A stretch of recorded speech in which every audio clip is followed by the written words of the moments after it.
പിന്നീട് വരുന്ന തൊട്ടതിന് പിടിച്ചതിനെല്ലാം രോണുവാണ് കുഴപ്പം. രോണുവാണ് പ്രശ്നക്കാരി.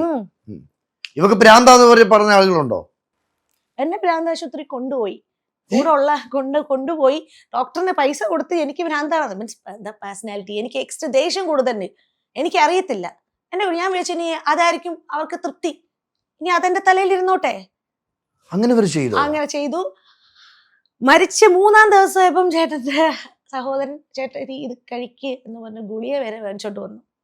ഞാൻ കഴിച്ചാൽ ഇന്ന് എന്റെ വീട്ടിലെ പൊതിയിരിപ്പുണ്ട്. ഇതൊക്കെ പറഞ്ഞ അത്രയും ക്രൂരത ചെയ്യാൻ രോണു എന്തോ ജീവിതത്തിൽ ചെയ്ത് ഒളിച്ചോടിയതാണോ അല്ലെ സ്നേഹിച്ചതാണോ എന്താണ്? രോണു തന്നെ ഇന്റർവ്യൂ വ്യക്തമായിട്ട് പറയുന്നുണ്ട്, ഞാനും അത്ര നല്ലൊരാളല്ല, എന്റെ ഭാഗത്തും തെറ്റുകൾ സംഭവിച്ചിട്ടുണ്ട്.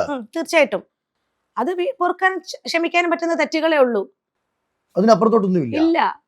അങ്ങനെ പ്രശ്നം വരുന്ന സമയത്ത് എത്രയോ പ്രശ്നം വരുമ്പോ ഓരോ പെണ്ണുങ്ങൾ ചെയ്യുന്നതൊക്കെ എനിക്കും കുറെ വൈറലാക്കാം. ഒന്നുമില്ല, സെലിബ്രിറ്റിയുടെ ഭാര്യയല്ലേ, ഞാൻ ആ മനുഷ്യനെ നാണം കെടുത്തിയിട്ടില്ല.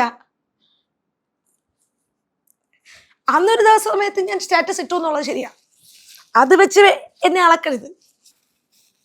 വാട്സപ്പിലല്ലേ ഇട്ടത്? വാട്സപ്പിലാണ് ഇട്ടത്.